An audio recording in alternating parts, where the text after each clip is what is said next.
But let's keep moving on here. Brock Lesnar's return. He came back and laid waste to Lashley in the United States title match against Theory. You didn't see that coming. I saw it coming like that. As soon as Bobby Lashley in the backstage promo said Brock Lesnar, I'm like, yeah, he's coming. Yeah, I didn't hear that part.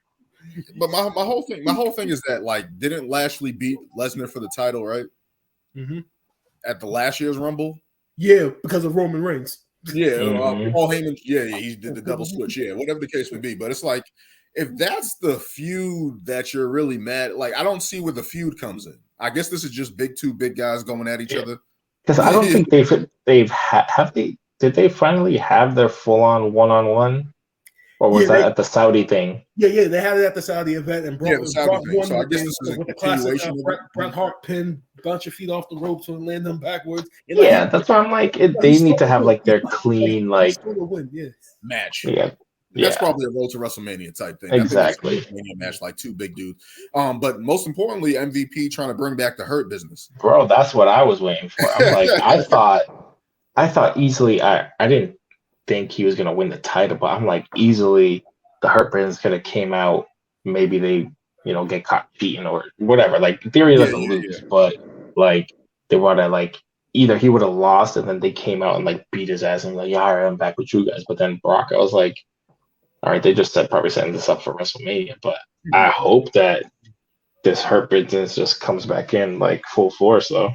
In fact, because that was one of the best things during the pandemic, and then when the pandemic came out of it, to see Lashley be marketed as that champion, that badass guy beating everybody up, I'm like, yo, this is what we wanted years ago, Lashley to be this bad beating people up. But at the same time, if you do bring the Hurt Business back right now, obviously you're gonna have MVP's current client, Omos in there. And if you already got Omos, then you really kind of don't need Lashley, because Omos would just make Lashley look less impressive because Omos is a damn giant. In that sense, yes.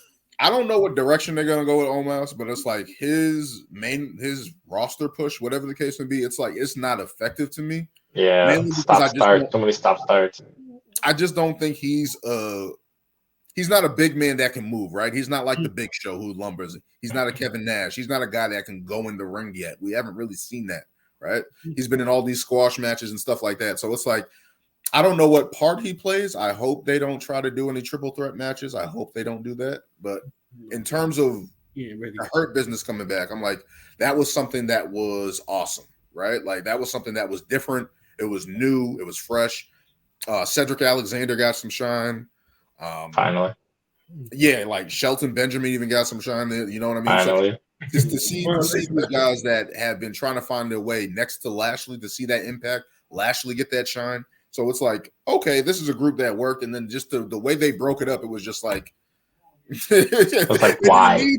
They didn't need why? I think this is just me assuming based upon stuff I've read. I think the thinking was, we're gonna make Lashley champ. So because Lashley's so physically dominant and such, you would think, like, okay, he doesn't need people, but he doesn't need people behind him to be successful. But that's the thing. Like, that was the thinking. There's so many factions, though. There's so many factions. Like, that's the whole point of a faction. They're supposed to help you win. Like, Triple H didn't need people to help him win, but Evolution was. Yeah, but knowing Batista can come down the aisle and lay a spine buster and change the whole trajectory of the match. That's dope. Like, that's dope. Like, that's the whole point of having a group like that, and especially they're not faces. Like, that's a whole point of a group. Like, they're supposed, and especially Shelton Benjamin's credible enough. He's a veteran in the ring. Cedric Alexander's small enough to be feisty, be sneaky. Yeah. Like, why didn't you guys just continue to build that? So, in thinking that Brock Lesnar returns, maybe the Hurt Business returns, maybe they help him beat Lesnar. Maybe this is something that extends. Maybe keeps Lesnar busy and doesn't get him in the title picture as yet. Hopefully. No. Brock Lesnar needs to stay out of the title picture until Roman Reigns is no longer champion. We do not need to see this match for like. You don't want Brock Lesnar. Time. No. Brock Lesnar to win the Rumble and see versus Lesnar 4. If he wins, he's holding that shit hostage for another year.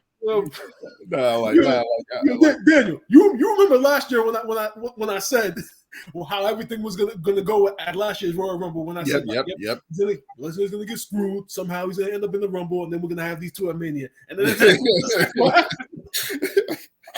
like it's like, dog, we do WWE or whatever you listening, whenever I hashtag you or at you, whatever the case may be, do not do that again. Do something else. Do something. Yes, please.